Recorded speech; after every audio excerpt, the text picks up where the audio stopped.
Hey everybody, this is Steve Marinucci, and to put it mildly, I am very excited about this show. Very, very excited. We have two big things on the show today.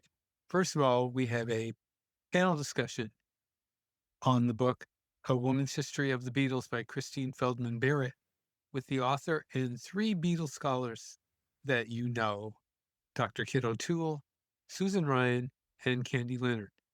And even though I'm here, I stay out of the discussion. It's their talk, not mine. But it's a great book, by the way. It's not just about the screaming. I realize when we're talking about female Beatle fans, that's the first thing some people think of. But this is a book that goes into both sides of Beatle fandom for women, talking about the fans themselves and also talking about the group. The group had a lot of respect for Beatle. Second part, we have a Zoom call with Dan Geller and Dayna Goldfine, the co-directors of the new Peter Asher Everywhere Man movie. It's a great movie. We really, really enjoyed it. And we will talk about the making of the movie in the discussion.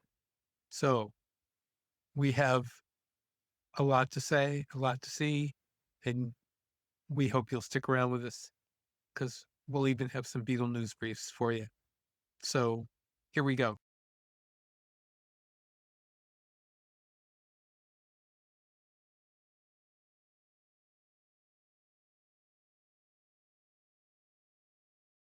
We have a special panel discussion on the book A Woman's History of the Beatles by Christine Feldman Barrett. This is a worldwide, international Zoom call today. Christine is in Australia and it's Thursday morning. Yes. How you doing, Does that Christine? mean she can predict the future? Maybe. She lives in the future. She She lives lives in the future. Right. Yeah. Yes. I'm always one step ahead, I There you guess. There you go. go. Say something about you Sure. and what you've been up to and just give us a Sure. little bit of background. As you can hear, I'm not originally from Australia. I landed here about almost 15 years ago now, which is wild to think about. But I came here for work, so I consider myself a youth culture historian with a focus on popular music. And because I've been a Beatles fan since I was a little girl, the Beatles have always been present in whatever I've been doing, whether it was playing in indie rock bands at university while I was studying, or obviously a lot later on with graduate school, starting to look into the Beatles in different ways. But I ended up getting a job here at Griffith University in Brisbane in 2011, and I'm technically in the sociology group here, but the work that I do really is interdisciplinary, so it's across sociology, media studies, which is actually my PhD is in communication, and then also I would say history, yeah, cultural history. So it straddles those areas. And writing a women's history of the Beatles was a project I had thought about for a long time, probably since about 2013, but I even had conversations about writing a book like this. I don't know that the idea was that fixed at the time, but I remember talking with my sister, who's also a massive Beatles fan, and in fact, that was very formative for us as we were growing up. So I had talked with her about it probably as early as 2005, but I was still working on my PhD at that time, so I couldn't really just venture off and do something completely different. But in any case, the opportunity arose to do this book, to work on the book, put in a book proposal, and that was probably around 2018. And then I got the contract with Bloomsbury Academic to write the book. The hardback edition came out in 2021 in February, so it's been 5 years since it came out. Okay. Candy Leonard and I have known each other God knows how long. She's been part of this podcast for a long time. Wow. She's the author of the highly acclaimed book Beatles How the Beatles and Their Fans Remade the World, the first sociocultural analysis of the entire Beatle phenomenon, centering first-generation fans in the Beatles story, paving the way for other authors, especially women, to consider the fan perspective. The book is really a classic, and folks, if you do not have it, you need to get it now. Thank you for that. I appreciate that. When I hearing, like, as we're talking and thinking about how much time has gone by, it's blowing my mind. And I like to think of my book not as old, but as classic. So thank you for that. And also timeless in that the way I told the story was that it's like you are there, right? In other words, like the reader knows only what the fans knew along that 6-year timeline. So it's never dated because it's like it's a time machine anyway, so it's never dated. So I appreciate your nice remarks about the book. Next, in the Big Apple, is Susan Ryan, who's been a Beatle expert for 50 years. She's a native New Yorker, and she's done numerous Beatles events, including the 2018 White Album Symposium at Monmouth University, the 2019 Abbey Road Anniversary Symposium at the Eastman School of Music, and she was MC of the 2019 Beatles Symposium at the Ridge Festival in Walnut Ridge, Arkansas, and the Kinsale Beatles Festival in Kinsale, Ireland. She co-authored with David Bedford and Richard Porter the book The Beatles' Fab Four Cities, and is co-host of the travel DVD John Lennon's New York, published in 2007. She's been on the staff of the annual Fest for Beatle fans for the last 26 years, where she originated and moderates the Beatles Historians panel, and is proprietor and tour guide for Fab Four NYC walking tours and escorted walk around New York City Beatles sites.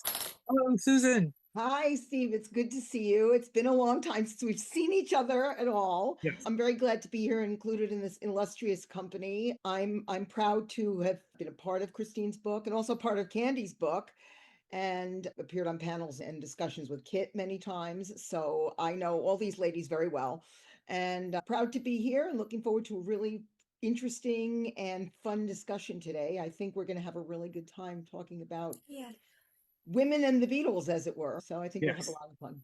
Yes.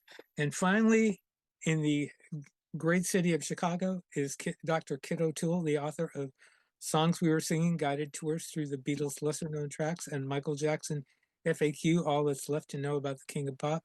She also co-edited The Act You've Known All These Years, The Beatles and Fandom, with Beatles historian Kenneth Womack. She is also the co-host of two popular podcasts, Talk More Talk, a solo Beatles videocast, and Toppermost of the Poppermost. In addition, she teaches courses on the history of music through Monmouth University, and when she has time, she appears on this show, and I can't believe she's so busy. Welcome. Thank you so much, Steve. I'm just thrilled to be here, and as Susan said, with such an illustrious group. I know everybody here. I've been on panels with you guys. Christine, you interviewed me for your book. It's just a wonderful community. We went to a roadhouse together. That's right. That's in Mississippi. Went to a juke joint. I was thinking about that recently because of the sad passing of Ivor Davis, who was with us. Yeah. What a time that was. Yeah, really, it is. And Steve, I will never forget when I first met you in person at the Los Angeles Fest of Beatles Fans, and you were so complimentary about a presentation I had done, Top 10 Beatles Sounds That Changed the World, and you wrote about it on your blog, and that helped spread the word about my presentations. So I've never forgotten that. I've been going through my archives and stuff recently, and some of the things I wrote, I actually do not remember doing. So many things back then, and I'm looking at some of the stuff, and I go, did I really write that? And I did. It's wow. I can't believe some of the stuff that I've done. And I've got some of it online. But yeah, I can't believe all the stuff that I've done. And then there was things we said today with Ken and Alan. And as of you have mentioned, Candy, Susan, and Kit are in Christine's book. And that's one of the reasons they're here, because they were very much part of the book. I'm going to start, Christine, with you, and talked about what made the book happen. Could you just go into that a little more? Because I remember writing a story way back in the beginning days when I was doing Beatles Examiner about female fans of the Beatles and how, and I have to confess, it was about the screaming and that kind of stuff. You went into the whole thing a lot differently than I did. You talked about the group's relationship with the fans, and they actually did. They really cared about the fans. And you also talked about how the Beatles women, how they were affected, how the music industry was affected, which is really taking all that in an envelope. That's a much wider subject than just the Beatles had female fans. They really affected women a lot deeper, in a much larger way than I could ever have figured. Wouldn't you say? Explain some of that. I would say that really the seed that started the whole thing, and I would say this is putting aside my own interest as a girl and a teenage young woman being interested in the Beatles as a second generation fan.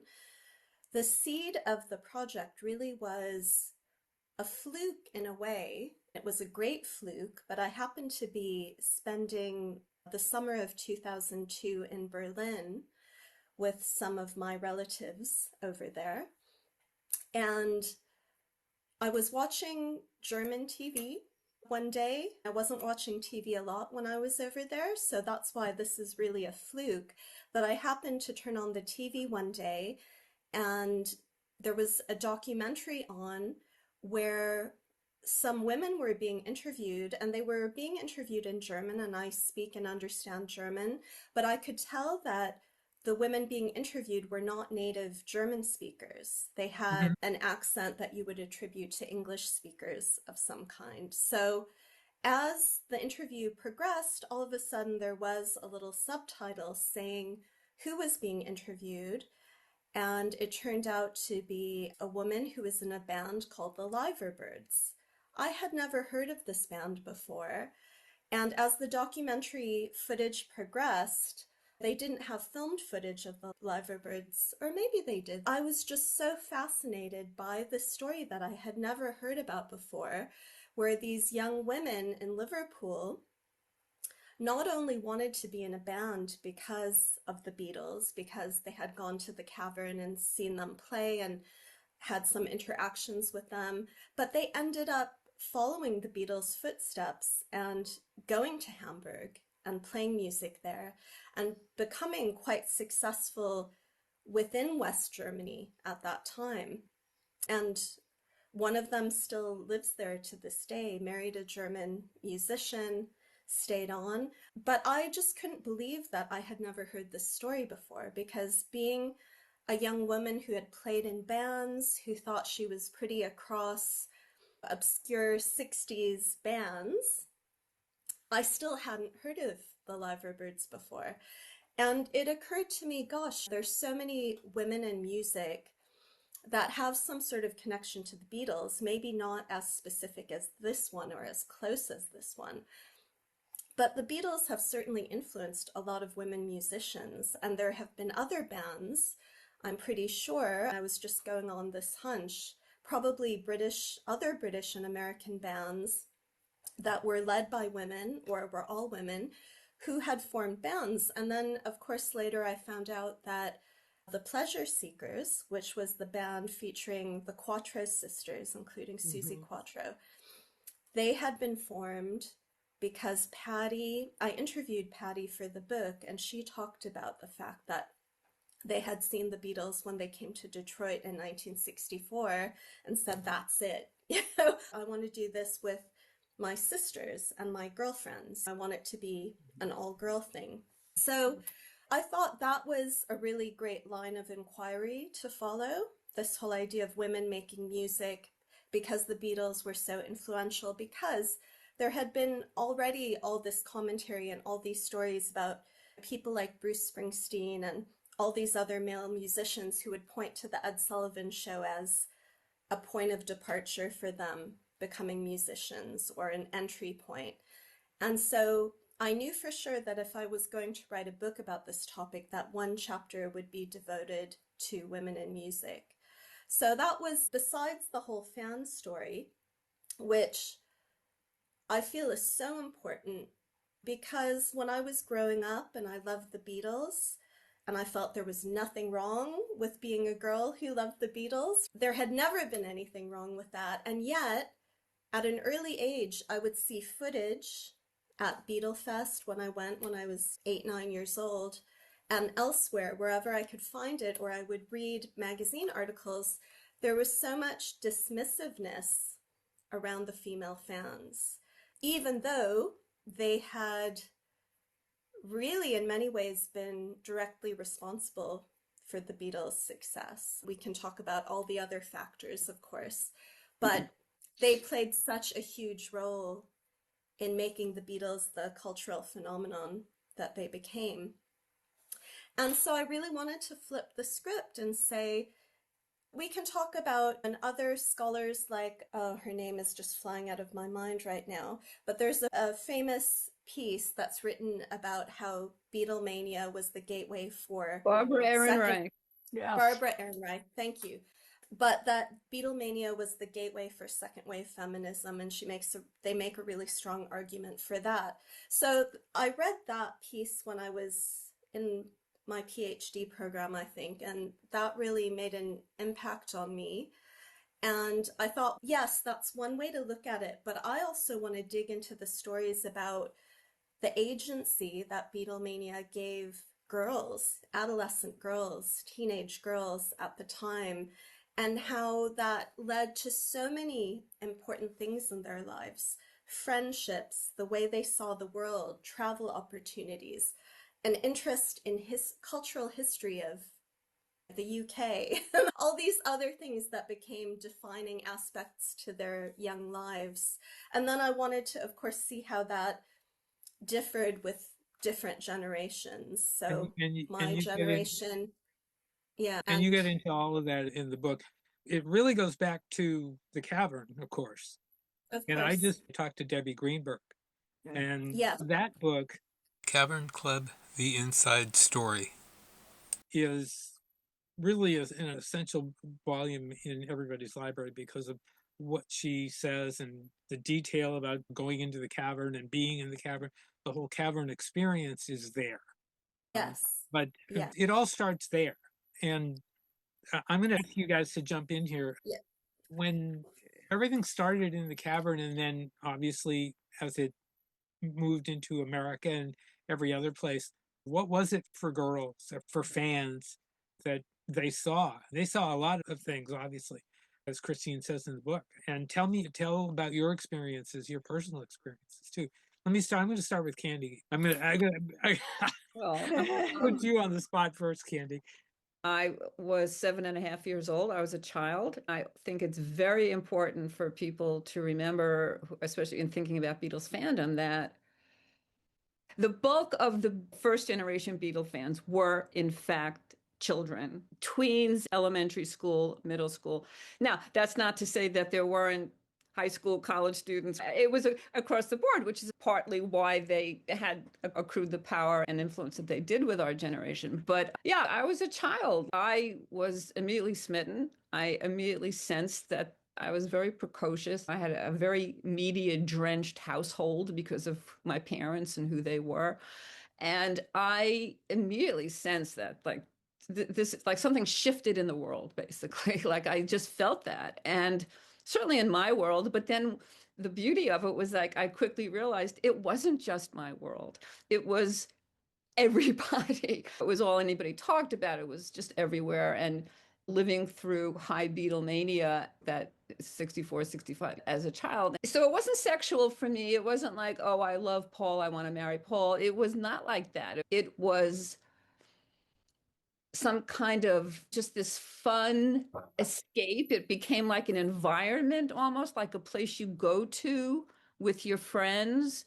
And of course, you connected with other people because of it. The big kids would let you hang out because you liked the Beatles. And it was a very welcoming group. Some of my happiest memories of childhood are dancing at the after school center at PS 200 Queens to rock and roll music, Beatles 65, and seeing if we could like dance really fast and get out of breath for the entire duration of the song. And that's just like a beautiful memories like that. They became a focal point. Like they were the most interesting thing in our lives. They were always happy. They were always there for you. Every picture, because of the brilliant photography, people who were photographing them, their eyes followed you around your bedroom because they were looking at the camera. And so they were just a source of immense joy. And I've come to realize more recently that I think, and as people I interviewed for Beatles talk about this too, but it was definitely true for me that they were a safe place in a world that for various reasons did not seem so safe sometimes, whether because of my parents being out to lunch or teachers being mean or bullies or weird dentists. Seriously, like they were a refuge, seriously, in a lot of ways. And of course, as I got older through the years, I was like my first, when I had a chance to get the Remco dolls as an 8-year-old, I wanted Ringo, right? I identified with him because he was maybe seemed a little out of it. He was up there away from the other three. I identified with him in some way. I don't know. But then, of course, as I reached puberty, like it was all about Paul. And I had the White Album picture literally like next to my pillow, like on the wall. Yeah. So it did become something else as I got older and grew up with them. And then, of course, for most of my adult life, it was John. But I think that I'm really a George person, ultimately. Okay. But of course, that whole separating out, are you a this or who's your friend, is stupid anyway, because none of them exists without the other. It's, do you like East, West, North, or South better? It's like, you can't do that. But what I did realize, like I had a disproportionate number of George songs on my short lists. So I think I'm a George person. Anyway, that's kind of my story. I'm sticking to it. I have to say, I go through periods where I am very disengaged from the whole thing. And then I go through periods where something intrigues me again and I'm back in. And yeah, so I'll shut up now and let somebody else talk. Christine, I was going to go back to you because, like I said earlier, your book not only goes into the stages of fandom, but it also goes wider than that. And that's one of the really interesting things about the book, because a lot of people have written about Beatle fans, and both male and female. You talk about fandom from both sides, both from the female side and from their side, which is really interesting because they really took, it's almost like they took the fans under their wings. Would you say? Is that? Yeah, I think there's definitely an aspect to that. They were like mentors to their fans because the fans definitely saw the Beatles, and female fans too, in this cross-gender sort of situation where they saw the Beatles as the ultimate role models in a sense, in a way that maybe at the time they didn't see women having the same kind of freedom. You can go and look at things that Marianne Faithfull wrote about her career, and you can see that she really struggled with the way that she was presented to the public in the mid 60s. She found a lot more freedom later on, of course, in her career, but not without going through some really difficult things. The Beatles, on the other hand, like Candy was saying, they provided the joy, they provided the fun, but they were also professionals doing something that they loved. They were creative professionals, and that was super appealing, I think, to women of all ages during the mid to late 60s. This idea that there could be different ways that you could live your life, and the Beatles show that in such a positive, spirited way that was very appealing. So in a sense, you're right. There was something happening, like you said, even in the Cavern days. And that's why you could see the Liverbirds saying, sure, we could do that. Even if there's that famous quote coming from the Liverbirds story where John Lennon basically tells them backstage or in the little room, the green room or whatever you want to call it at the Cavern, where he says, "Oh, girls with guitars, that'll never work." But Paul McCartney actually was very encouraging. They also see John's comment as more of a provocation, and they were like, "All right, we'll show you what we can do." But like with the regular fans, not the ones who wanted to play music perhaps, but the ones who were just there to support the music, there was a very community oriented, familial almost feeling, like they were all brothers and sisters in Liverpool in music, and that was something that connected them. So when the Beatles became national stars and would come back to Liverpool, there was still that closeness and familiarity that they had when they would run into fans on the street and so on. And that was something that, with doing more research and writing that chapter about Liverpool, I just loved discovering that sort of fan friend dimension to the story. And that was one of the things that I found really interesting in the book, how close the Beatles remained to their fans. Yeah. The Beatles really cared about their fans.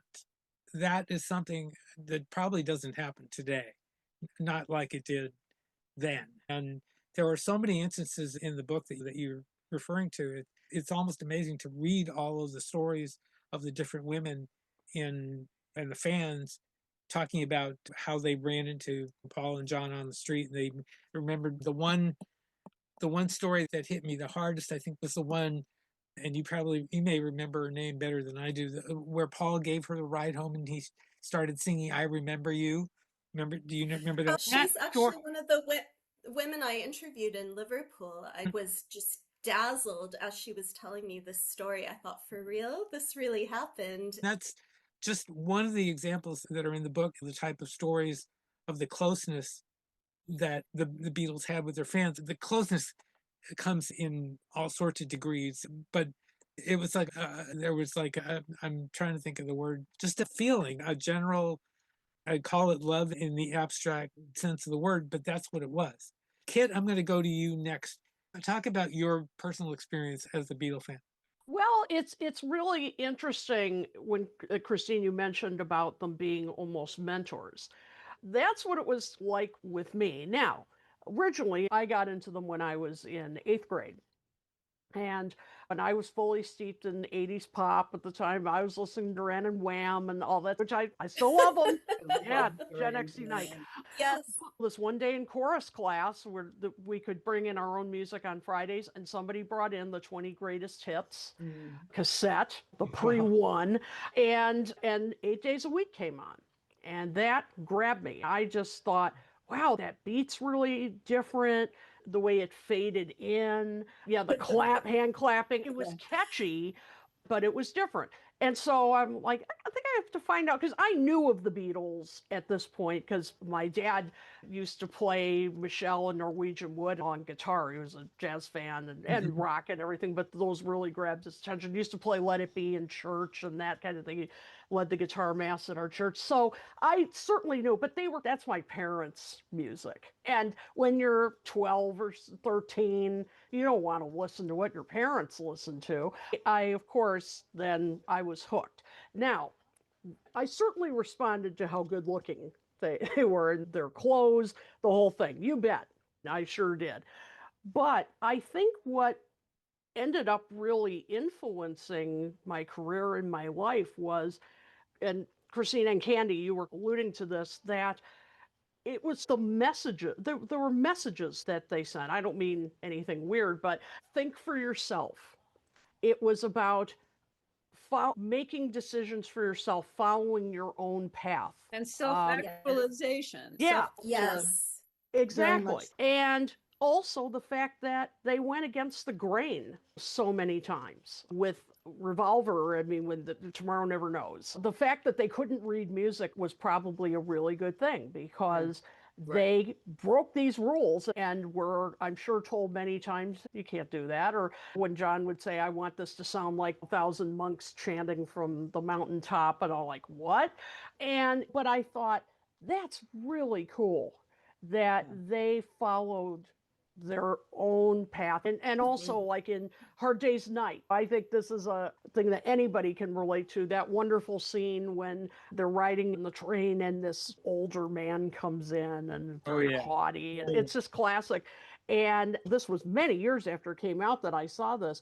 But I love that when the man says, I won the war for your sword. Or I fought the war for your sword. And Ringo's, I bet you're sorry you won.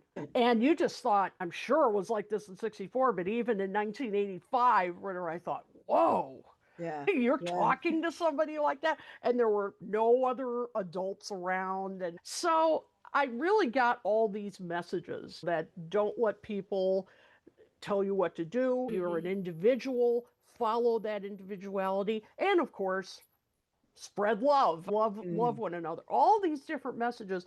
And so I think it really inspired me. What if they can do that? Maybe I can do something like that too. Maybe I don't have to conform all the time, and I can follow my passions and make a difference. Yeah. And so for me, of course, love the look, love the music. And it was, I think, Candy, you were saying about how it's a source of comfort. I think it was for me too. Probably it was not a big accident that I got into them when I was like 13, 14. Pretty turbulent time in anybody's life. When it's the magic age. It's the magic age. It really is. And so it was a feeling of comfort to listen to their music, but it was also a way for them to, through their music, through their attitude, through their look, to encourage everybody, not just women, but certainly as a woman, I respond to it saying, wow, you can do what you want, you can form your own opinions, you can break away from your parents in a positive way. One of the words that people use all the time and is permission. Yeah. Something about them, the music, the presentation, their personas, they gave you permission. Absolutely. Yeah. Absolutely. Full stop. Absolutely. And that had a profound effect on my career and my interests. And yeah, so I really like that, Christine, when you called them mentors, because that really sparked up like, yeah, that's what they were to me in many ways. Yeah, because may I just add from what you and Candy were just saying, it was a new way to rebel against the mainstream that was not about, say, breaking chairs in a cinema the way the early rock and roll kids did when they saw Jailhouse Rock, or the Beatles weren't about that. The Beatles were about, as you were saying, showing a different way to be that was positive, that was joyful, but was still rebellious in a sassy, cheeky kind of way that was not going to be disruptive and harmful in the way that, say, the first wave of rock and roll was seen by the media. It was more cerebral. It was more very much. Very much. Yes. The things that resonate are, it's thoughtful. It makes you think about it and see how you can work it into your own life, because it's not, certainly when you're this kind of a Beatles person, it's visceral too, but it's not just that. It's a new way of thinking. It's a way of adjusting your mind and knowing that you can make a mark by, you don't have to be obnoxious to do it. You can be funny and you can be witty and you could be charming, but you can still make your point known. And specifically, as you point out in your book, Christine, women, the permission, as Candy said, to say, okay, I can change the world and this is how I'll do it. And they didn't follow the crowd. That was the other thing. That these were trendsetters. They didn't, people followed them. So as I said, they were not afraid to go against the grain. And getting back to the Cavern days, rejection after rejection before they finally broke, they worked really hard before we heard about them. And I think part of why their story, of course, the music, their origin story is so compelling to subsequent generations is because it really is a story about perseverance and persistence and believing in yourself and overcoming the odds. And they knew they were great. So they didn't listen to all they knew it was going to happen. And that belief in themselves. And of course, getting back to Christine's book, showing how they were embraced by their community, by their friends and neighbors, that gave them the confidence. I'm getting verklempt talking about this. Gave them the confidence to persist and to realize that dream. When you were talking about your experience, what year are we talking about? It was 85. Oh, okay. I wanted to put everybody's comments into perspective. Susan is the youngest baby boomer in my book. I am. I'm the youngest person that Candy interviewed. And the Beatles were always there. They were part of the scenery, as it were. They were part of the musical scenery. I don't remember a time when I didn't know it, because my earliest Beatles memory, as I said in Candy's book, is not from 1964. I was just past my second birthday when they were on Ed Sullivan. My mother swore that I was in the room. We moved from our apartment to our house. A week later, she was packing boxes. This is the story she told me for years. And that I was in the playpen and I was in the room. Do I remember this? Not at all. But my earliest Beatles memory is hearing We Can Work It Out on the radio a year later. So I was not quite 4. Okay. And the music was ubiquitous. It was always there in the background. I remember seeing Yellow Submarine as a new movie because my mother was on the PTA and they used to get a movie that they would show the kids in June every year. And so they'd rent out the movie theater, and she was instrumental in getting Yellow Submarine when it was a new movie. So we all got to see it. I remember watching the Saturday morning cartoons.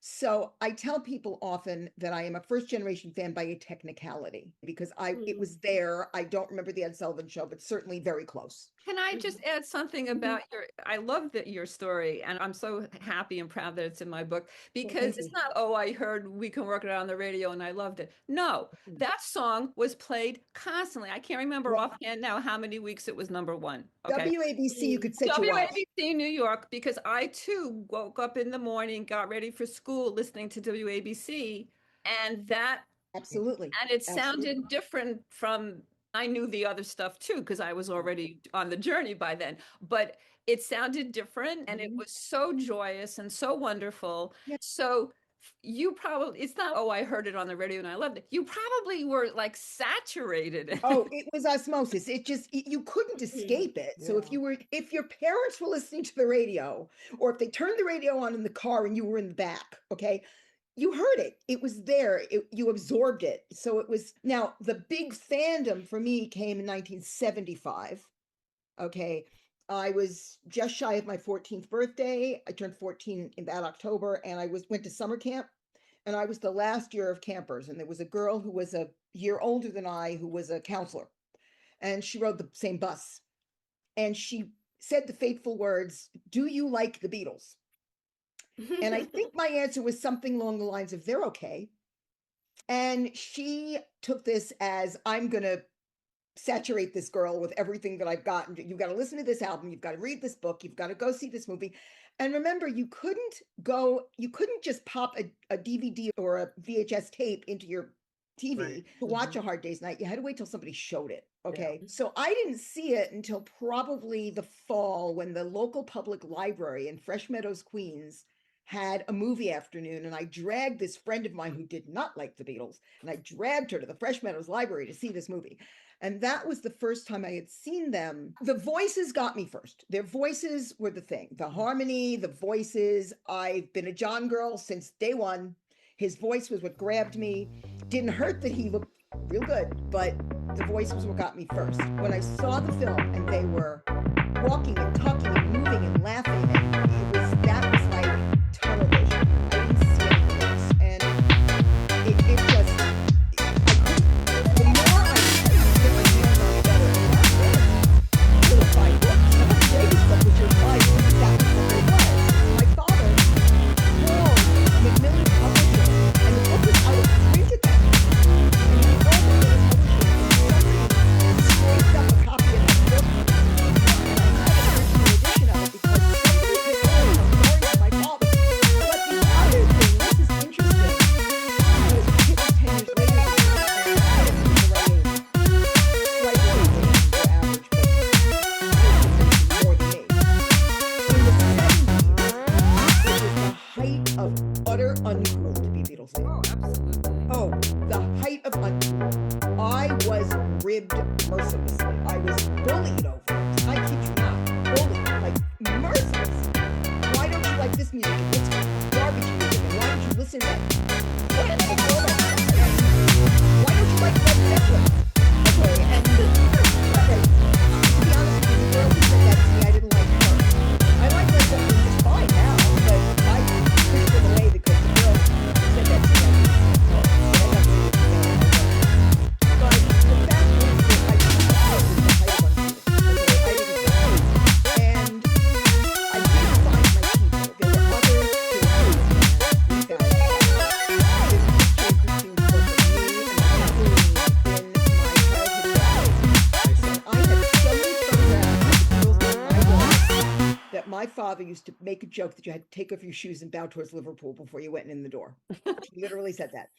And Doreen was a little younger than me, but she had older brothers. I didn't. I was the eldest. And we were Beatles fans together. And she was my first Beatle buddy. And we did all this stuff. And I used to drag my friends into Manhattan to go stand by the Dakota on school holidays. I would make excuses. I would say, let's go to the Museum of Natural History, and which is 10 blocks up. And then I lie through my teeth and I'd say, you can't get a downtown train here. You have to walk to 72nd Street. And of course, my friends got on to me after a while. Like, I don't want to go Lennon watching. And I'm like, I do, so too bad. But I never saw him. I missed him by 5 minutes. He had just left. He had just come in. I never saw him. It wasn't for lack of trying. You know, it's funny. You did see Yoko, though. You I did see did see Yoko twice. Okay. I saw her actually 3 times. I met her she did a New York Times talk where she was talking about the film about the making of Imagine. And I met her after that. And then I met her at Cooper Union. She was getting an award for women in the arts from Peter Jennings, the news anchor. Yeah. Okay. And he interviewed her in the Great Hall at Cooper Union, which is a really historic room. Like Abraham Lincoln gave an address in that room. It's a very historic room. And I met her after that. And then the only time I ever saw her on a walking tour, I was giving a tour to a family. The 12-year-old daughter was the fan. And I wrapped the tour up at the Dakota. And we were standing there, and I was standing back from the railing. So the railing and then clear space and then me. And out of the park comes Yoko with an entourage. And she walked between me and the railing. She didn't go around me. She walked between. So of course, Yoko Ono walks between you. You say something. Right? So I stuck a smile on my face and I said, hi. And she said, hi. And I said, it's really nice to see you. And she took my hand and she patted my hand and she said, it's really nice to see you too. And then she kept going. And the little girl was freaking out. She couldn't even get her camera out. She was hysterical.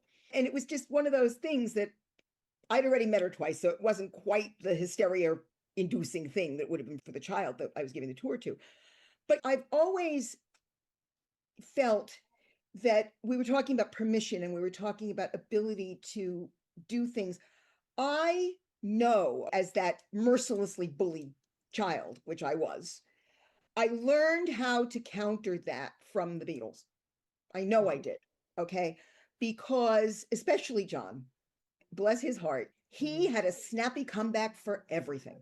Right. And I learned I was already a wise ass. Okay. But I learned how to be a real wise ass. And I was quick on the uptake. So if somebody said something to me, I could counter it. And I wouldn't have been able to do that had I not been a Beatles fan. That literally wrote in my high school yearbook, gee, Susan, you turned out to be really funny and not as bad as all that. Told me, which, boy, that was, anyway. But when I saw them at this reunion, you give tours about the Beatles, you go to the fest, you're on staff at the fest. That's so cool. And I'm thinking, why didn't you say that to me in 1976? But it turned out to be that, do you like the Beatles? They're okay. Turned out to be, it changed my life. People describe it, and people describe the Ed Sullivan Show the same way, as the day that stuff went from black and white to Technicolor. And I can tell you, it was like choirs of angels and from the heavens, and it saved me. It saved me. It really did. It was this feeling like everything was going to be okay. Yeah. I'm just going to insert a very short personal thing for me. Sure. I did see the Ed Sullivan Show. So I'm first generation. My best friend had a few weeks before that asked me about the Beatles, and I had to tell him I didn't know who they were. Honest to God. And then my mother took us to a department store, and my sister bought Meet the Beatles, and I bought the singles, including the picture sleeves. And we sat and watched the Ed Sullivan Show. My father didn't like them at that point. He grew to like them later. My mother was okay with them. We all sat and watched them. I wanted to be on that stage as a guy. Absolutely. I wanted to be on that stage. That's very fair, Steve, actually. Somebody else, all of us know Al Sussman. Oh, yes. And Al once said to me, because he was 14 when they were on the Ed Sullivan Show, and he said, the next morning in school, all the boys wanted to be them and all the girls wanted to kiss them. And I think that's the best description I've ever heard. Yeah. When you talk about, like Christine was talking about, all the men that say that they became musicians because of the Beatles, but then you get girls like the Liverbirds or like the Quattro Sisters who wanted to be musicians because of it. And girls didn't pick up guitars then. It absolutely did not seem an option for me at all. Me neither. And I did have like acoustic guitar lessons when I was, I don't know, 10 or something, but I was not encouraged to do it by my parents. And it was a guy thing. And yeah. It's interesting because I was thinking about what you were saying just now, Candy, but also some things that Kit and Susan were saying. And for me, the most fascinating thing about putting the book together in terms of the fan component was the generational differences, and not just in how people got into the Beatles, but how they imagined that Beatles space for them. So like you were just saying, Candy, that you couldn't picture yourself picking up a guitar and being on stage and channeling the Beatles in that way for yourself. But see, in my generation, we had, by the time I was 10 years old, the Go-Go's. Yeah. The Go-Go's were like Yes. all in everything to me. And Yep. of course, later I found out that Charlotte Caffey, one of the main songwriters of the Go-Go's, was a huge Beatles fan and saw them at the Hollywood Bowl when she was very young. But so for my generation, I think the second generation of fans, because there were those female role models in music, I could see myself maybe not playing in a band that sounded like the Beatles. And I wouldn't say that when I played in bands at university or post-university, that maybe post-university in Portland when I was doing the Christine Darling stuff, that had a bit more Beatles elements to it.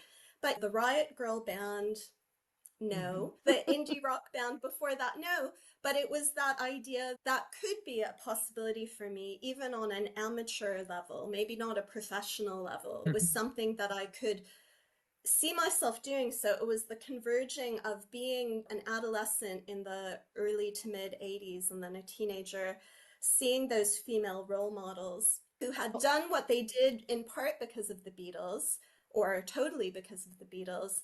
And then my sort of thinking like, yeah, I could do something. It seemed like more of a possibility. And that's why I'm so wowed by the young women of the mid 60s who said, yeah, we could do this, because they were so ahead of the time. Chrissy Hind. Chrissy Hind is a really great example.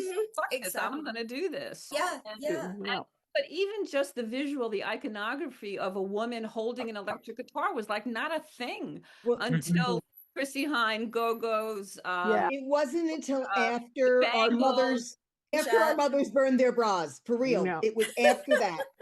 I know that sounds crazy, right? But you guys, Kit and Christine, are of that generation that you're post women's lib. And so it wasn't weird for you. Unseemly completely. Here's something interesting, though. I'm in the middle of teaching right now a course on the history of 60s girl groups. And one of the things, I taught part 1 in January and starting part 2 in a couple of weeks. But one of the things that was really fascinating that came out of discussion, a class discussion we had, where I said, look, I was not around when the girl groups were at their height. Could you tell me a bit? And I was directing this at men and women, but saying, what impact did they have on you? And the women in the class, most baby boomers, said, and I just thought this was fascinating, they said they would get together with their friends and listen to records. But with the girl groups, they didn't just sit and listen to them. They would get up, get hairbrush or whatever to substitute for microphone, would try to do the choreography. So it was like they wanted to be them. They weren't just sitting there and listening, saying, "Oh, this is fun, great song." And so I think maybe the girl groups were like the first glimpse, in a way, of women saying, "Hey, maybe I can do that too." Yeah. You know, I think that's interesting because, but those, they didn't play guitars and right? write their songs, but that was still that. You think about a group like the Supremes, for example, who they were sent to charm classes and Something they about were holding I'm left-handed. So about holding an instrument that requires electricity. It's a machine. You plug it in. It was not something girls did. It just Yeah. wasn't. And But- I have very vivid memories of watching the Supremes on the Ed Sullivan Show in those days. Those in those gowns. the gown, the glamour of it, the arms, all of it. But you can see why that would be very empowering. Yeah. Because they were still up there. They weren't just like us, the singers of the 40s and 50s. And no disrespect at all to people like Ella Fitzgerald and Connie Francis, not at all. But it was different. It was more empowering, even though there was that presentation about them, the way Motown would cultivate a female artist. But even that was more empowering than being backed by a big band and singing. Yeah. You know, it's something about it. Let's go in a different direction, because women in the lives of the Beatles come in many different or several different ways. And I'm talking about the girlfriends and the wives. How would the various women in the Beatles' lives reflect their individuality? The individuality of their partners, Of each Beatle. themselves? Yoko and Cynthia with John, Linda and Jane and Nancy with Paul. As a child with Heather. That was, it happened. I know. And there's living proof of that. But yes.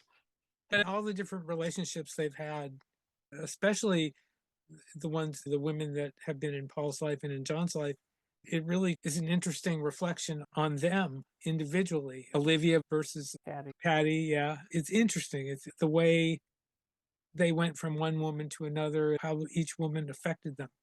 Am I sounding too weird here? No, I think you're onto something. When you think about, especially since all of them had second or even third relationships. So even it almost reflected the kind of women they went for later was reflective of where they were when they got to a point where they had evolved in their thinking and they needed women who could express that as well. And Paul, for example, didn't like that Jane had a career, but he wanted Linda in the band. So there's a whole, it expresses something about the way that he started thinking about things. Cynthia, I mean, it happened the way it happened, but John was one of these people that his mind moved so fast that he couldn't, I don't think that he could have sustained that if he wanted to. No. He needed to find something that reflected where he was at that point. And once he found Yoko, that was it. Exactly. And that's no disrespect meant to Cynthia either. It's just that it was a different, he was a different guy. He wouldn't have evolved in the same way. I think that one of the greatest losses, there's so many great losses about the loss of Lennon, but I think that in this stage where we really need good real male role models of men who genuinely evolve and own their shit and evolve and recognize the stupidity of holding down half of humanity. He better believe it. He could really have, I think he really could have been a great voice for a great male voice for feminism. Oh, absolutely. Absolutely. But he had to get there. He had to get there. Right. And he was getting there. I mean, he was. By even the early to mid 70s, I would say he was pretty on board with a lot of the ideas of second wave feminism. And I think it's really an interesting question, Steve, because I was coming at it in my chapter that focuses on the wives and girlfriends from the standpoint of the women and how they reflected the gender norms of the times. And that is obviously wrapped up in the relationships and the gender norms, of course, for the Beatles as young men during the 60s. And here we see the culture changing, and the Beatles are absolutely part of that change and spearheading a lot of the cultural changes through young people, through their music, through their presence in youth culture and popular culture and so on. But so that relationship between the individual and the societal is so super fascinating from the sociological point of view and the historical point of view. I guess I wasn't thinking so much about the psychology of the Beatles around these things. The fact that there was a change going on, especially for women at that time, but I would say also for young men, getting their heads around these changes for women. And if you were married to a woman at that time, how were those changing social codes affecting marriages and relationships? So we see how that works out with John and Cynthia's marriage, and then his marriage to and partnership with Yoko. We see that, as you said, Susan, with Paul and Jane. The fact that Paul was with Jane for such a long time, he was clearly fascinated by her intellect, by her talent as an actor, by the way she grew up, her family with all that cultural capital, but the fact that she came from such a rich culturally driven and motivated family. He loved all of that about her, but at the same time, it ultimately didn't work out. And we can speculate then, well, maybe he did in the end want kind of more of a traditional sort of situation where, but not totally, because Linda was on the road and in his band. And she also had a career as a photographer before she moved. Exactly. She was a woman. It was great that they found each other and married and had a family and everything, but I think that she would have been fine on her own if she would have been, she had a life. She decided to hitch that life to his, which is great, but she didn't have to. I think Linda was the perfect combination of bohemian and eccentric and intellectual in this artsy way, coupled with very much being a mom and into that and raising a family. I think that was the perfect combination. And like you said, that her career was one that enabled her to be with Paul and the kids full time, basically. And so that worked out really well for them. And he goes through that all through Man on the Run and the Wings book, and especially Man on the Run. I was surprised how much they were talking about him and Linda in there, and he had to do that because she was an integral part of that whole situation. I just wanted to mention one thing about Yoko. Christine, you talked about gender norms. I think that was one of the reasons why people were just aghast when John ended up getting together with Yoko, and she got so much hatred from members of the press and yes, even some fans, because to see she disrupted the gender norms of the time is putting it mildly. She obviously did, but she had a profound impact on him, and not just in terms of his views of women, that's huge, but his art. I wonder if he'd never met her, and I don't know if he and Cynthia would have stayed together. In any case, I'm not sure, but would he have evolved the same way? I think she can push the envelope. Yeah. Were you at the Beatle Fest in Los Angeles when Cynthia was there? No, I've never met her. Wish I had. That was my first Beatle Fest, and I went specifically to see her. And I remember being in the auditorium, and she was talking about Yoko, and the boos from the crowd. It was awful. I was almost ashamed how loud the booing was, and it's still, and there are some corners still happen today. I'd like not to as bad. It happens less. It does happen. Yes, it does. Online, there's vitriol that you don't want to know. And know it. Believe me. You bet you do. Do you think this is racism? Some of it. It's racism, it's misogyny, and it's just there's others. She didn't fit any mold Right. at all. Okay. She did what the hell she wanted to do. She didn't care. And if she did it with John Lennon, great. And if she did it without him, great. She was prepared to do whatever and she didn't care. I think the difference, you have to compare Linda and Yoko. Both came in, took a Beatle away from the fans. From each other. From each other. The reaction that both of them got was quite different. Linda got hate. Her voice didn't help there, but when her singing voice, especially in the That's beginning, just although me. I have to say that Wings compilation sounds so good, it's amazing. But But when you isolate a harmony track, it doesn't sound good, and that's the problem. But anyway, go ahead, Steve. but it sounds a lot better than it did. Let's put it that way. Yeah. But Yoko really got it hard, and I've encountered people today that still think that she broke up the Beatles and all this. And you try to tell them, no, she didn't. Anybody saying that at this point knows nothing about the Beatles, and It it's gives just me a like headache. it's just Yeah.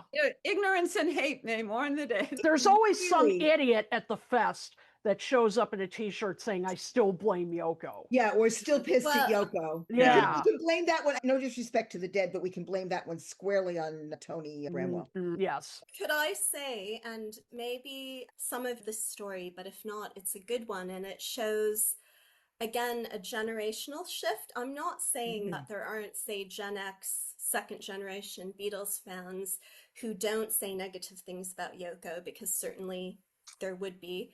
But I think for Gen Xers, the shift was to Courtney Love. Like, she became the Yoko Ono Yes. of the Gen Right. X generation. You But bet. at a Beatle Fest in Los Angeles in the early 90s, there was a group that signed up for the Battle of the Bands portion of the fest. I don't know what name they went under, but they recorded some albums under the name Tater Tots. And one of the albums is a parody of the Help cover, but with Yoko Ono doing all the poses. Cool. And they got on the Beatle Fest stage and did this very avant-garde tribute to Yoko Ono, covering a couple of her songs. And people at the fest freaked out. And I think eventually they were pulled off the stage.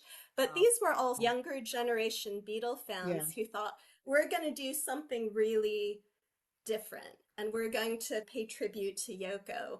And wow, that didn't go over well. But I love this story because some of the members of that group, or one member of the group, is in one of my favorite bands from my generation, Red Cross, who are huge Beatles fans. They are huge Beatles fans, and you can hear it in some of their music. And I love that they've paid tribute to Yoko in their own way, in that sort of new generational voices kind of way. But I just had to share that with you. No, never heard that. Never heard that. Sad, but there's still this. But the other thing too, though, is the reason that younger Gen X groups wanted and later wanted to do that was because she started having dance hits and started having people started appreciating what she was doing, and it was about time. The story, the apocryphal story, is that John heard the B-52s and said they're ready for you now. Yeah, exactly. And I think this harkens back to, no disrespect to first gen fans at all, but there's that idea that they don't want certain things to change at all. And there's a resistance. There's a resistance to when Taylor Swift broke some kind of sales record and they flipped out and they bitch and moan. And I literally have said to friends of mine, people I love, and I've said to them, when you say that in front of your daughters and your granddaughters, you sound like your father did when you were watching the Beatles on Ed Sullivan. I mean, I have to say, like a lot of boomer male Beatle fans have this weird sense of ownership around them. Yes. That is just misplaced. Not you, Steve. Not you, Steve. Talking No, is not you. No, we're not talking about present you. company excluded. Yeah. Thank you. I'm not including you in this, but I think we've all encountered these people, whether it's Beatles scholar world or at the local pub. We all have run into these boomer men who, it's like I can't tell you how many match dates I have when I was doing that kind of thing, where I would mention that I've written this book, and it's like they proceed to explain the Beatles to me. Yes. I've had the Beatles mansplained more times I than can just imagine.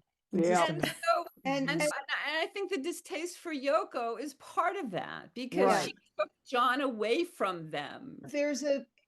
We've described it, and Kit and I have had this conversation for years. And I think I probably had this conversation with Candy and Christine too. Yes, That we've all there's a had it. sense of old boyness, Yeah. which it never was that way. It's like there's a lot of fandoms that have been mentrified, as it were, when the women were the first fans. Star Trek is one of those. And when you think about, as soon as it doesn't become serious until men are interested in it and push the women out of the picture. And I am not, it's not Steve, it's not the other men that we know who've written books with us or asked us to contribute to their books or who champion us. I have no quibble with those, with the men that I'm really good friends with who are Beatles scholars, because, and yet it's often the guy who figures how much trivia proves what kind of fan you are. Yeah. And it's not about the trivia, as we all, 5 of us who are having this conversation, know that's not it. And yet that's their measure. And so there's that problem of, if you don't know what time Paul McCartney broke wind while he was recording yesterday, then you're not a fan. And it's ridiculous. Yeah.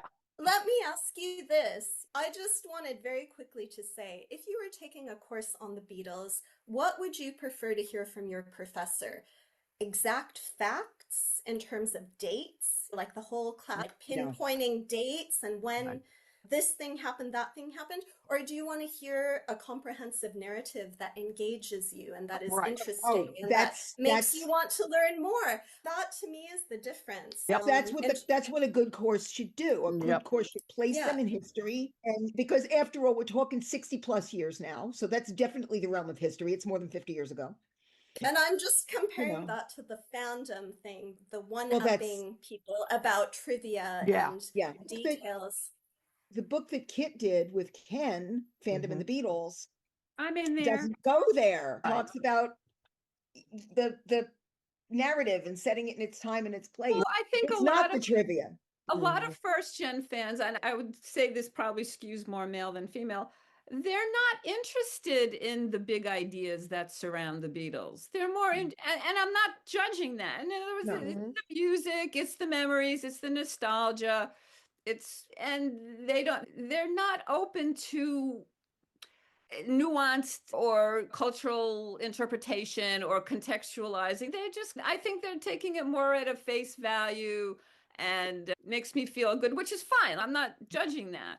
But I think those of us who are, it's the reason we do what we do, because we engage with ideas. We're writers, we're scholars. Right? So we see the huge, deep, rich text that they are to contextualize in so many ways. But some people just don't want to bother with it. I got some of the reviews on Amazon about my book. It's like, why does she talk about all this? Who cares? Like, this isn't like, their impact is I think of huge historical importance, and Absolutely. and some people are just not interested in that. I wanted to say this part till the end, but I'm going to say it now, is that I think your point about Generation Xers is well stated, and I'm hoping that any Generation Xers that are watching this realize that it's not just the times and dates, because the Beatles had such an effect on history. Yes. Not only on sociology, on history itself, on music, on the music business. And one of the questions advertising, fashion, politics, spirituality, Goes on and on. Everything. And even, and another part I was going to ask you, Christine, about was the fact that you mentioned both sexes, sexuality. They had a big effect on sexuality too. There's all that. They had the effect that they had on the world really can't be put up in one book or I mean, there are so many books out there, but a lot of younger people don't see it because they live in the world the Beatles made, right? For those of us that either watched the transition, as I feel blessed to have done, or have studied it, we see how their influence is so pervasive. See, what I love about both Christine's book and Candy's book is that you guys place them in that historical context and their influence on the world because it's so pervasive. And like you say, we live now in the world the Beatles made. Okay. As somebody who's always been interested in history, as all of us here are, to place them in that historical context is important Yeah. because I think, and this is often lost on younger people, which it shouldn't be, is that they don't necessarily understand, unless they want to go out of their way to study it or they become interested in it, what the world was like before. Yeah. And I think that, Christine, when you talk about the influence of the Beatles on women and women on the Beatles, and when you, Candy, talk about the influence of the Beatles in remaking the world, or when you write something about fandom and the Beatles and you talk about the way fans approach them from a historical standpoint, or when we do panels at symposia, I really think that academic symposia are where the fandom, the big fandom is going, not the casual fandom. And I think that's great. But I think that placing it in historical context is important Yeah. because you can't understand the world you live in if you don't understand the world that came before it. Yep. I think that all three of the books that you guys have done place in that very specific historical context that is necessary in order to understand the phenomenon. And that's basically the point of this whole discussion, is that there is so much to be learned about them that is a lot more than the music. And Yeah. that's one of the great things. Look at, let's take, for example, the Rolling Stones. As good as the Rolling Stones have been, I think as a whole, the Beatles catalog is much more influential on music than the Rolling Stones. Oh, the Stones are a great band, but they're the band that's been more or less doing the same thing for 60 years. Yeah. And I'd like to point out too that Mick Jagger is in the Epstein files. Whoa. Thank you, In a photo with Clinton, Gates, and a couple of other dudes around a table. And Yeah. Yeah. not surprised, but No, disturbed nonetheless. Yeah. of course. But yeah, there are a number of bands, wonderful bands, that came out of the 60s, obviously. Stones, the Kinks, so many others. The Who. Great. Yeah, Who. right. Exactly. Great bands. Great bands. But are there conferences about them? Are there classes that are being taught just on them? I just think the It was Beatles. epical. And the Beatles had such an impact in all the ways we've been discussing during this conversation that are still around today. It's just amazing when I've talked to younger people about it. It's like sampling. Oh, the Beatles did that years ago. The list goes on. Bring the avant-garde in. Oh, yeah, the Beatles did that. The list goes on and on. And so I think, as I said, as great as those bands are, Kinks, Stones, all that, they haven't quite had the impact, the tremendous impact and longevity that the Beatles have had.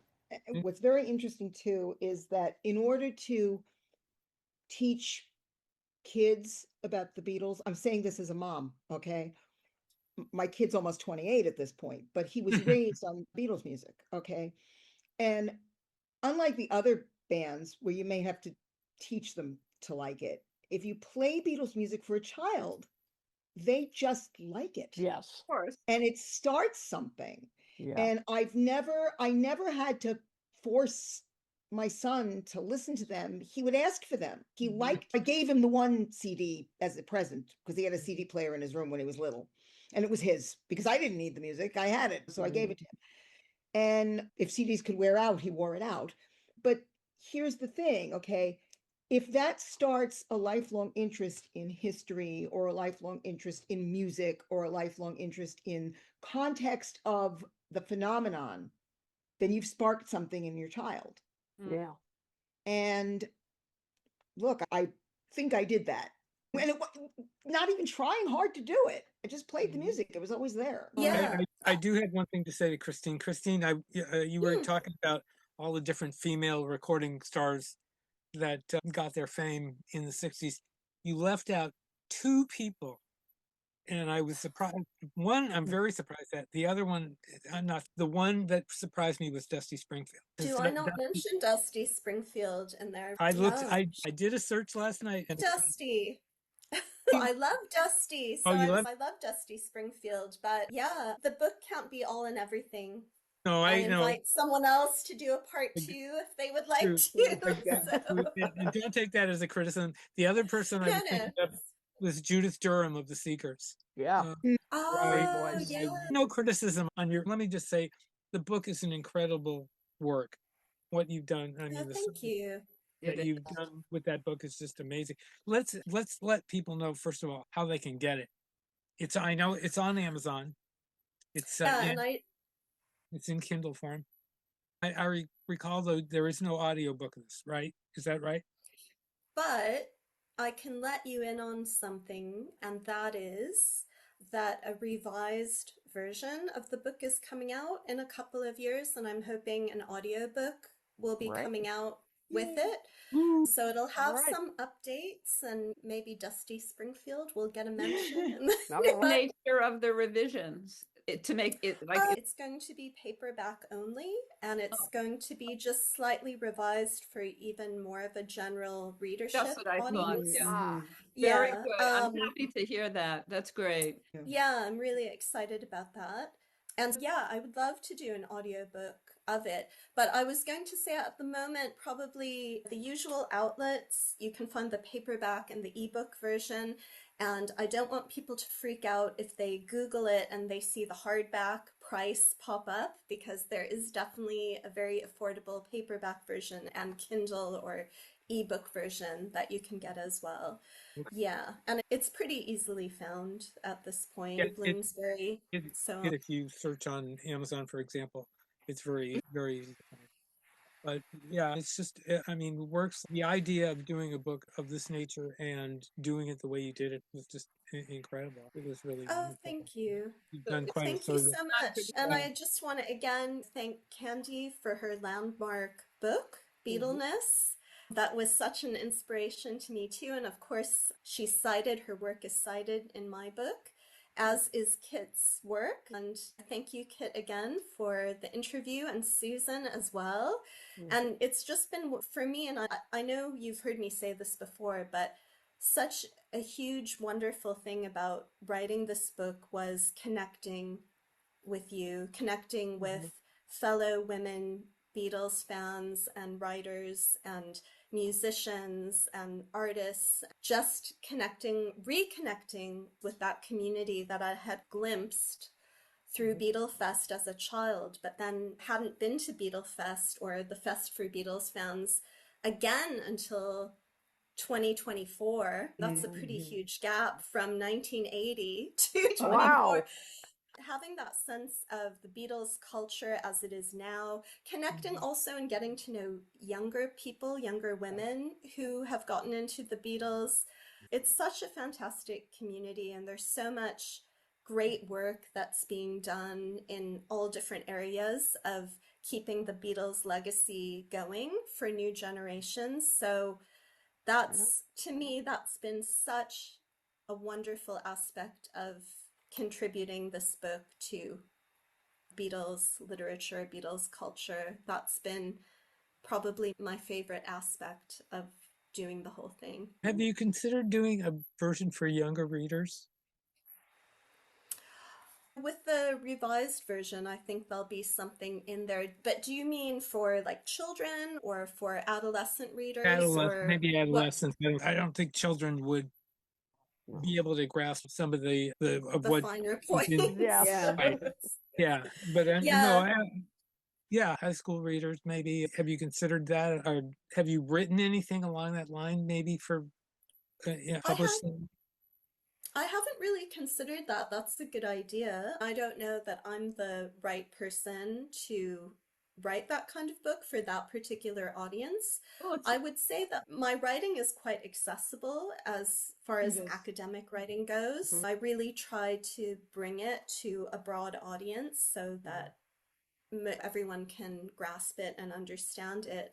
So I think there would be some older teenagers who would read the book and totally get it, or even 15-year-olds who would read it and understand.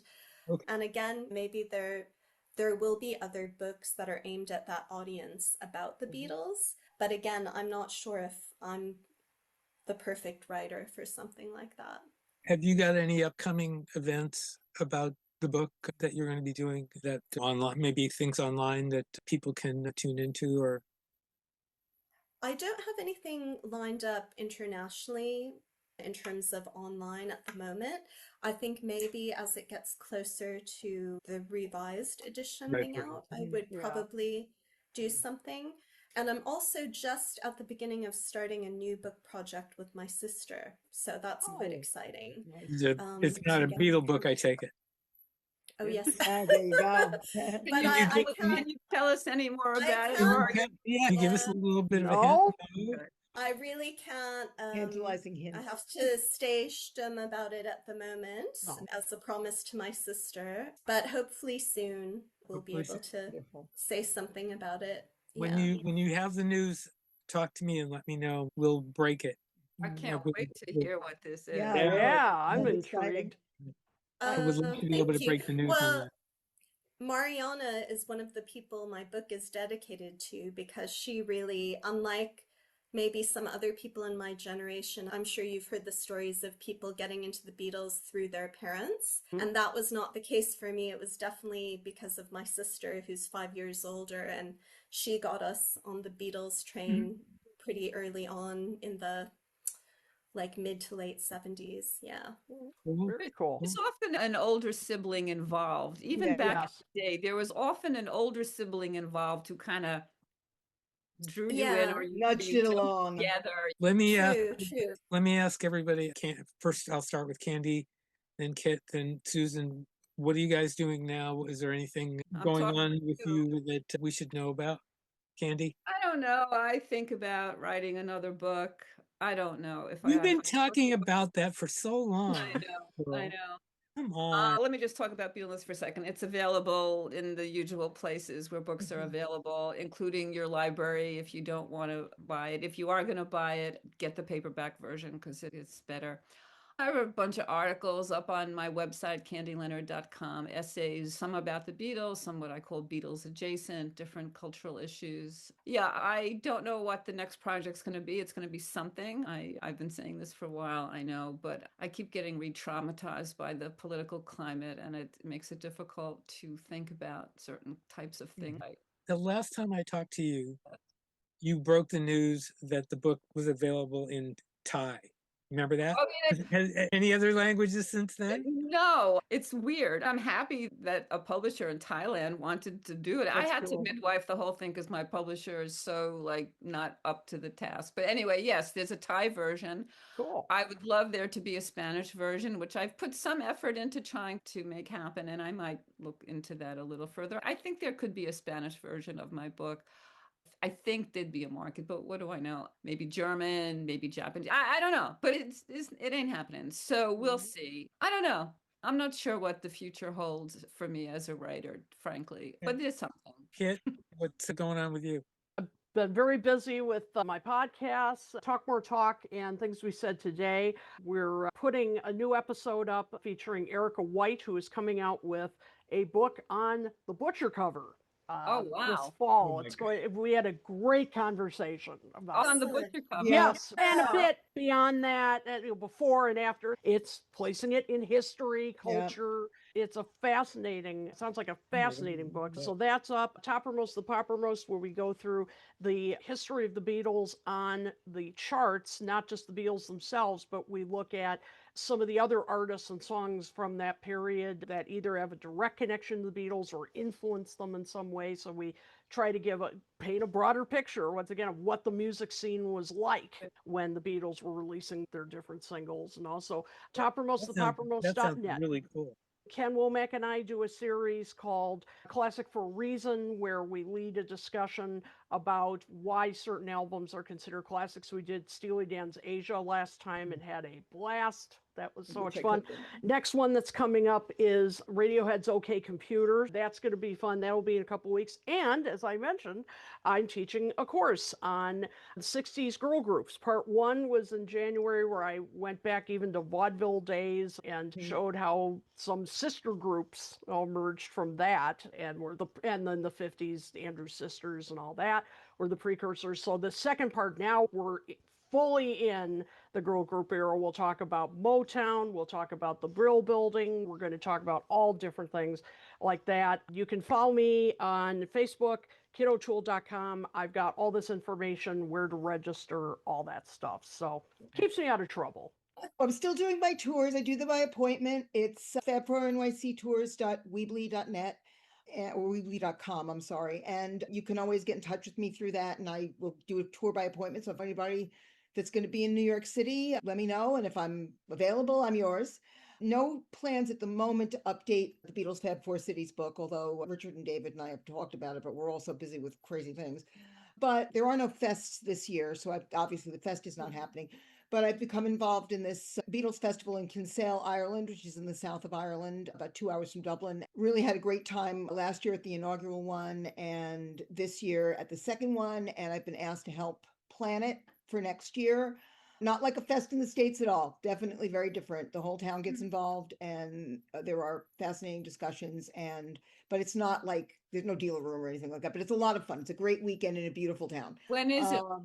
It's the last weekend of January, which Oh, is a really weird time to go to Ireland, but it's because it's a specific bank holiday. It's the St. Bridget's Day bank holiday. The reason that I got involved in this is that Patrick Ryan, no relation, who was planning this, wanted to amplify women's voices. And the reason he wanted to do that was because the St. Bridget's Day holiday is a fairly new Irish bank holiday, and it is the first one that specifically honors a woman. And so he felt that he wanted to amplify women's voices in the fandom. And I'll give her a shout out. I owe my friend Jackie Holmes in Liverpool dinner the next time I'm there, because she's the one that put me in touch with Patrick, and it's the best thing that ever happened. So I owe Jackie dinner. So Jackie, if you're listening to this, I owe you dinner. And doing some various things. I was a presenter at Ken Womack's Everything Feb 4 Fest last November. He's planning to do another one this November.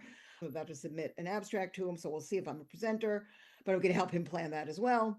And just I've got my hands in a whole bunch of Beatles things, writing articles, been on various podcasts, this one, others. Always willing to be a guest on anybody's podcast if they want to talk about interesting stuff. Would love to join you again, Steve, if there ever comes a time. Absolutely. But that's what I'm doing, a million and one things. And now that I'm technically retired from everything else, I have the time to devote to it. So it's good. I already tagged you once that time I called you at Beatlefest. That's right. We did a live thing from Beatlefest. That was last year in New York, about a year ago. Steve contacted me. Do you want to give me a live report? And so I had to go find a quiet corner so I could give him a live report. But it was fun. I had a really good time doing that. So I'll do it again if you ever need it. And Candy has been part of this podcast since the beginning. Oh, yeah? Yes, she has. We spent many shows talking about all sorts of fun things. The one I remember the best, Candy, was when we did the White Album box set. And I was able to get you in advance of that. Do you remember that? You got to hear the box set before it was released. Oh, yes, I do remember that. Yeah, I was the one that went to Los Angeles and met Giles Martin, but we talked about that, talked about everything else when I came back. Yeah. Anyway, Every time I think I have nothing more to say about the Beatles, I realize that I do. yes, you did. All of us realize that. Yep. I would like to just say, I am so proud that I am part of your book, Candy, and your book, Christine. I can't tell you how proud I am of that. I tell people about it all the time and say, you need to buy these books, and not just because I'm in it, but because they're wonderful books. Yep. And appearing on panels with Kit, it fills me with happiness. And I just really am proud. I'm proud of this fandom. I'm proud of this community. Yep. Here, we stuck it together through the pandemic, man. We did stuff online, and the community got tighter. And I cannot tell you how proud I am of the Beatles community, for real. I'm Um, really proud too, and I just want to quickly give a shout out to another woman who's doing fabulous work in this area, and that's Holly Tesler Yep. at the Mm, University of yes. Liverpool, Yes. who organized the master's program there on the Beatles. That's up and running and doing a fabulous job with that. And she's also one of the editors with Paul Long, who's here at Monash University in Australia, of the Journal of Beatles Studies, and I'm Yes. very proud to say I was one of the founding editorial board members for that. So I just wanted to definitely mention Holly because it's a wonderful Here, here. community of fans in general, women working in the space of fandom and authorship, scholarship, and so on. It's just, it is a fabulous community. So I just wanted to second that, Susan, and mention Holly because she's doing really great work Holly's in amazing. Liverpool Holly's Yeah. right I saw her in Kinsale last year. She was one of the speakers, and I hadn't seen her since pre-pandemic. And yeah, she's pretty amazing. So Yep. well-deserved shout out for sure. For sure. ladies, I can't thank you enough. This has been a blast. Thank Thank you, you, Steve. Steve. It's so Thanks, great Steve. seeing all of you. Really. Absolutely. Yeah, It feels very so happy to familiar. I see feel like you. I've just seen you. Yeah. It's like something so familiar, but it's very nice. Yeah, absolutely. It's Well, always Really good to nice. speak we'll have to and do these again. Let's, Definitely. yep, absolutely. I'm there. Okay, ladies, again, thank you. Thank people out there, you. just Thank hang in you. there because Yep. I probably will have something else to say. Oh, Uh,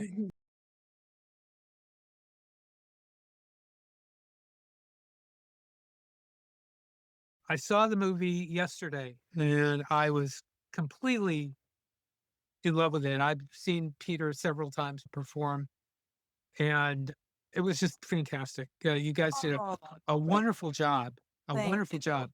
But why don't we start from the beginning? When did you hit Peter with the idea for how long has this been? When did it start? Well, I would say we hit Peter with it in December of 2019, but it started 12 years before that when Dayna did something. Well, oh yeah. So in 2012, I got a call from my high school boyfriend who had moved to San Francisco and was living with Linda Ronstadt. Just Yeah, as a housemate. as a housemate. Yeah, and he still lives there. And he said Linda has an extra ticket tonight to go see this new one man, or not one man, but a new cabaret show that her ex-manager, Peter Asher, is doing. Do you want the ticket? And I had no idea who Peter was, but I definitely wanted to meet Linda Ronstadt. So I said to my boyfriend, my ex-boyfriend, I said, I am so there. And then going purely with the intention of meeting Linda, once the show started unfolding, within about 10 minutes, I just kept wishing that Dan, my partner and husband, was there with me because it was so clearly a documentary that was waiting to be made. But someone else had started to make it and was filming that night. And she ultimately did not go on to produce the documentary. I think she shot it a little bit here and there, and then it kind of fell apart. In the meantime, Dana and I got to know Linda and would always ask when we were over at her place whether she knew anything about that documentary. And eventually, at some point, she said from what Peter had told her, it had been dropped. And that was roughly around the time when Peter was coming to perform his memoir show at Bimbo's 365 Club, December 2019. And Dana and I went. Linda kind of paved the way a little bit, letting Peter know that these two filmmakers might be interested in doing something. And as soon as the show started up, I knew as well that Peter's a great storyteller. His story's amazing, that it could be, the show itself could be part of a spine of the documentary. And we asked Peter right afterward, he said yes. And then we didn't start until 2023 because COVID came in between. He said, let's start talking about how this might happen. And then we started writing back and forth. But then, of course, in March of 2019, COVID Or really... 2020. No, 2020. Sorry, yes. 2020. March of 2020, COVID started. Yeah, so once things loosened up a little bit, Dan and I would go down to Malibu and hang out with Peter and talk about, well, like, what would we do if we were to do this? And that kind of went on for like almost 2 years. And finally, Peter said, are you going to keep coming to Malibu to have lunch with me, or are you going to actually do something? And so right about that time, we were also having brunch with Linda, and Linda said, "You guys, I'll be your first interview." And so then it was like, and once we did, we said, if that's the case, we're here next week with a camera. So that was January of 2023. And once that happened, it just kicked everything into place. Now, I've seen Peter's show several times, and when it started out, I was going, well, they're going to base it on the show, but you didn't do that. You felt there's so much information in there. The archival clips are just incredible because of the stuff you have. How did you decide to go? Because you really fleshed out his life so much. There is so much there that isn't in the show. And people who have seen the show are going to get so much more. They're going to learn so much more information about him. Plus, you have the Gordon Waller interview at the end, which is really incredible. Plus, you have appearances by James Taylor, Paul McCartney's voice is in there. And those quotes especially got me because when he's talking about Jane Asher, I've never heard him say that personal stuff about Jane Asher. And so that's really interesting. You talked to Linda, you talked to James Taylor, you talked to Chris O'Dell, and that actually was connected to what she was doing because she was also doing a documentary at the time. Or that night when Dan came to see the show for the first time, and I was kind of in the second round of seeing it, when Dan looked at me and said, you're absolutely correct. This is a documentary in the making. Both of us said, wouldn't it be fun to try to use it as the backbone of the story, but then really flesh it out by going and talking to the people that Peter talks about. And because we knew from the beginning that, he'd been in the limelight from the moment he was a child star, right, with Claudette Colbert, we knew there was going to be archival material. We didn't know how rich it was going to actually be. If you saw our documentary about Leonard Cohen, that's also an archivally based film. And I think one of the most fun things about these sorts of films is doing that archival search. In fact, we were down in LA around some awards campaign things for the Hallelujah Leonard Cohen movie and met up with David Jacks. And this is before we began filming with Peter, but we knew we were going to do the movie. And David had written a book that he spent 20 years researching called Peter Asher, A Life in Music. And so not only did we hit it off with David enough to say, hey, let's bring you on if you're willing to help us out and actually get rights to his book, because he had done so much incredible research. And in some ways, he filled in a lot of the gaps that we would not have known about otherwise. But it really was like fertile ground for us. And he had some incredible audio interviews with Betsy Asher, who had since passed away and whose presence is important to the movie. In the same way that we were amazed that Keith Putney had recorded the video interview with Gordon Waller backstage late in Gordon's life. But both of those interviews, I feel, are so important to the movie and in building out Peter's life. But I think...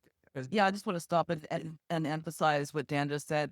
We have that Gordon Waller interview only because Keith Putney, who is now Peter's manager, was prescient enough to sit Gordon down for that interview, which is so rare because I think at the time Keith was actually managing Gordon as well. And he had this relationship with Gordon that allowed Gordon to talk about things in a real way. I think we'll always be grateful for having that material. It was really important to us to bring Gordon to life. And the McCartney interview you mentioned, by the way, is from audio tapes that Barry Miles had made with Paul for the Many Years From Now book in the mid-90s when he was recording them. At that point, Miles and Paul had known each other for decades. So there's an intimacy there, and that is so amazing. Paul had to give us permission to use it, which he did. But it is, you're right, not only about the way he talks so sensitively and personally about Jane, but also about Peter and about Peter's mom and about Peter's dad. It's an incredible portrait of that household from someone who was both inside and outside that house, living there for over 3 years, but also had come from the outside. And that material is so beautiful to me too. How, I guess hesitant is the word I'm thinking of off the top of my head, but was Peter hesitant about getting this personal about his life? Because it really does get pretty personal with him. Yeah, it was hard. In the movie. I think maybe had he known, although, honestly, had he watched, and I know he had, watched our past work, he knows that Dan and I don't do surface things, and we do dive deep. And whether he consciously knew it or not, he was in for, a real treatment of his biography. So, and that involves the downs as well as the ups. And, so we started shooting in January of 2023. And then the last thing we shot before really wrapping the editing was in March of 2025. And so across that period of time, we would sit him down at that desk that you see him at. And, that we would say, okay, Peter, it's flower shirt time. And he would know that we were going to come and have a more intimate conversation with him. And I think he would probably steel himself a little bit because he is a very, debonair British guy from a certain, Yes. and I mean, as Eric Idle says in the film, like, to be fair, we're British and we're from this era and we don't really talk about our feelings very much. He's also somewhat reserved, I think, too. At times talk to him. He's a gentleman. He's a pure British gentleman. He really is. And what Linda says in the movie, and she said it since to us just when we've been together, is that Peter is socially awkward. He's shy. And then Linda is quick to add, but so is Linda.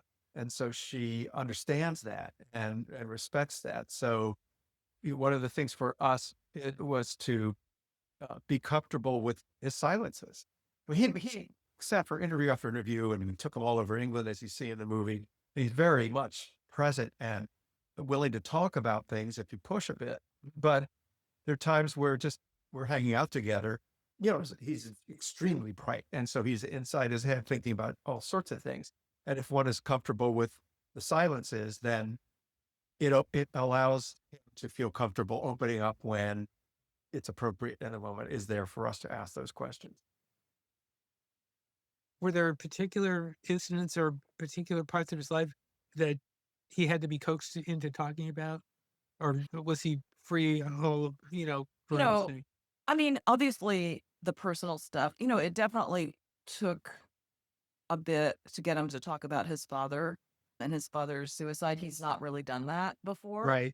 And to tell the truth, we didn't even know about it until one of our archivists in England, because we'd hired a couple incredible archivists to start going through things and people that specialized in music. In fact, Barry Miles turned us on to them.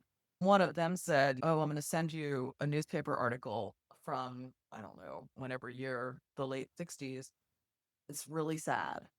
And that was the moment when we discovered that Peter's father had killed himself. And we knew we needed to talk to Peter about it, but we also knew it was going to not be the most comfortable conversation, because if it had to be uncovered for us by an archivist, we knew it wasn't something that was, at the top of Peter's tongue, or on the tip of his To tongue. my recollection, Peter, when we asked him something, I can't recall a time when he flat out said, "I won't talk about He that." never did. He would look uncomfortable and be uncomfortable. He would answer it in a way that was respectful and informative, but not beyond a certain point of volubility, because Peter's professional.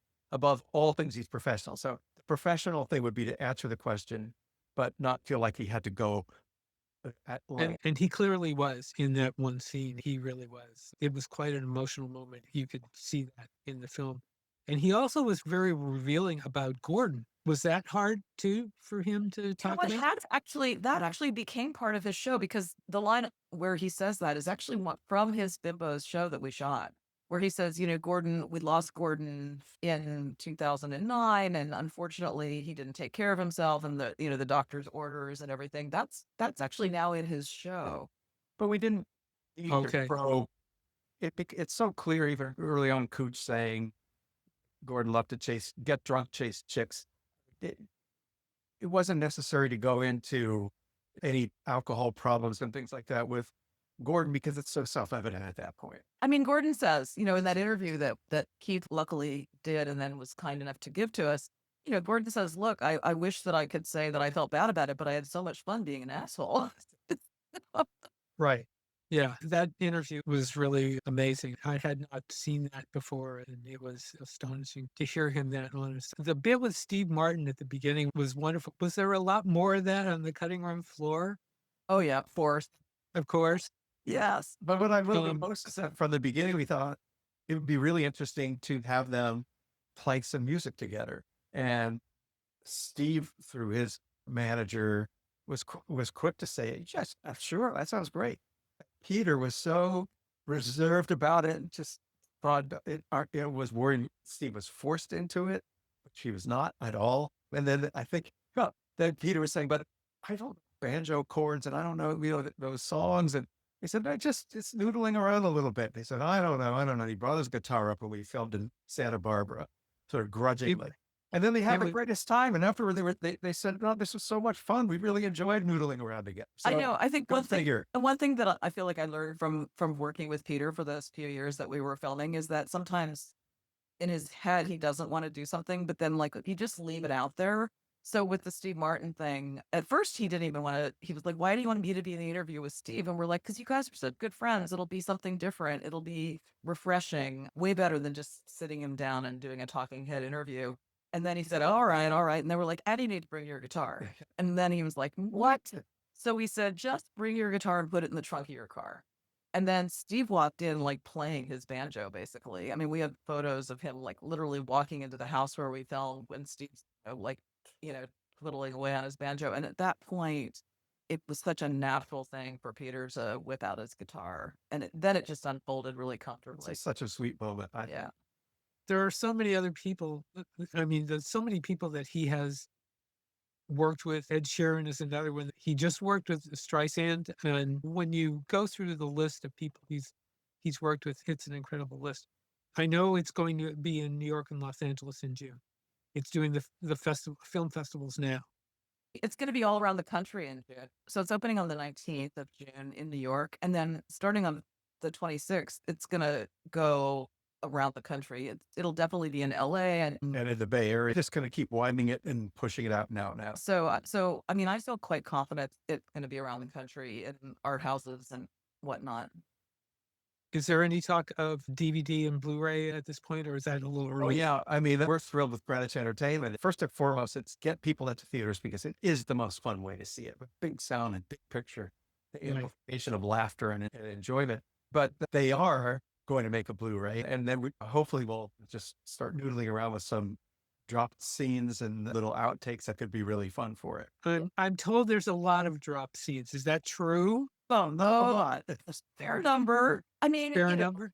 There are a fair number. But I mean, and then there's some that they're just like, well, at one point, one of the things that Peter did, in addition to managing James and Linda, and he also managed Jenny Mitchell for a while. He was Pamela Anderson's manager, and we actually cut a scene. And during that time, it was in the early 2000s. One of the things he did for Pamela was get her into a reality TV show, and he was one of the stars of the show with her. She dragged him into it. She dragged him into it. Actually, the directors did, because we know one of the directors. He was like, "No, Peter, you got to be in this because you're kind of holding it all together." So we have a scene that we cut where Peter talks about it, and you see the reality show. It's quite funny. It just didn't end up fitting into the film per se. But seeing the crosswalk behind you, we also shot, there's nowhere to put it, but it would be just a great DVD blip of a moment. We shot Peter and his daughter Victoria doing the Beatles walk, but the other direction. Watch them do the zebra crossing, and it's got to find a home somewhere. But anyway, best of luck with the film. It's really, really wonderful. It's the tribute he really deserves. I think so too. And I think a lot of people are going to be educated, are going to learn a lot from this film. I sure learned a lot of things that I didn't know. Another part that I didn't mention was the reunion with Gordon, which you guys talk about. And he also talks about his passing that Peter comments on, which was hard for him too. But that reunion at, I believe it was BB King's, was it BB King's? And that was a huge thing. That was a huge moment. Paul Schaefer was behind. And and you guys talked to Paul Schaefer too. Paul and Kathy, which I like because Kathy is the one who was, Paul was thinking that Peter would sort of shove it off and say, "I don't want to do that." And Kathy was the one who said to Paul Schaefer, "Oh, come on, just call him." Kathy was a talent booker for years. So for Saturday Night Live. So she was not about to be deterred. And she pushed to go do it, which I think is wonderful. Yeah, it was really fun to give Kathy her day in front of the camera alongside. Yeah, because I think that, I mean, Paul always had credited Kathy on paper, but it was fun to actually get the two of them together and have them talk through it. The other thing I wanted to say, for people who do want to go see it in a theater, the added benefit of that is that almost always when we've been there, now we've probably seen it, I don't know, a dozen times in different film festival situations. At that moment where Peter leads the Bimbos audience in World Without Love, Right. most times the theater audience breaks out as well. And you don't get that if you're watching it at home on a DVD. Where else, if people are into film festivals, where else are you going to be? So it's going to be tomorrow night it's in the Rock and Roll Hall of Fame, and then it'll also be at the Cleveland Film Festival on Thursday afternoon. Then we are going to Winston-Salem for the River Run Film Festival this weekend. We're invited to a whole bunch coming up, but they don't announce until like a month ahead. But I would say if you just do a search on Peter's name and the Peter Asher Everywhere Man, stuff will come up. And I think the website, peterashermovie.com, is about to go live next week as well. The best way to find out is if people are on social media, if they sign on to follow the Peter Asher Everywhere Man, either Instagram or Facebook pages, it's updated like every hour. So they'll find out when it's coming. Dan and Dayna, thank you very much for doing this. Thank Good you so have, much. have fun at the Rock and Roll Hall of Fame. Thank you. Thanks so much. And one thing about the Rock and Roll Hall of Fame, it's the home of the Asher family piano, which is the same piano that Peter talks about in his show, on which Paul and John wrote "I Want to Hold Your Hand." In the permanent collection, it's now also part of the Beatles exhibition that's there. I don't have 30 seats left for tomorrow night at the Rock and Roll Hall of Fame, but Jeff Allen Ross is going to perform some songs after the movie's over there at the Rock Hall of Fame. Okay. All right. Anyway, Thank you so much. yeah. Oh, Okay. you're welcome. Well, there we go. I do have two little bits of news. First of all, there is a new Beatles podcast that will soon join the ranks, and it's hosted by none other than Miss Odell, Chris Odell. I don't have any information on when it'll start. Also, KYA, which is on the web and is based in San Francisco, years ago ran a special on the Candlestick Park show with audio, and they are fixing the audio to that show. We'll watch out for that, and when we get more news from that, we will let you know.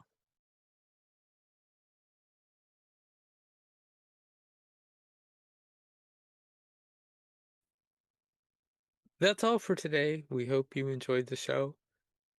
If you are a first-time visitor and you like what you saw, we hope you will subscribe. Please do. It helps us a lot. Give us a like on the video because that also helps us with YouTube, and we would very much appreciate that. Shows are based on topics that you want to talk about. So if you want to suggest something, write to Beatles News Briefs at gmail.com and we'll certainly give it a look. And if you like what we did today and you want to comment on YouTube, please do. We would appreciate seeing your comments. So that's about it. Thanks again. And in the words of number 6, Patrick McGowan, be seeing you.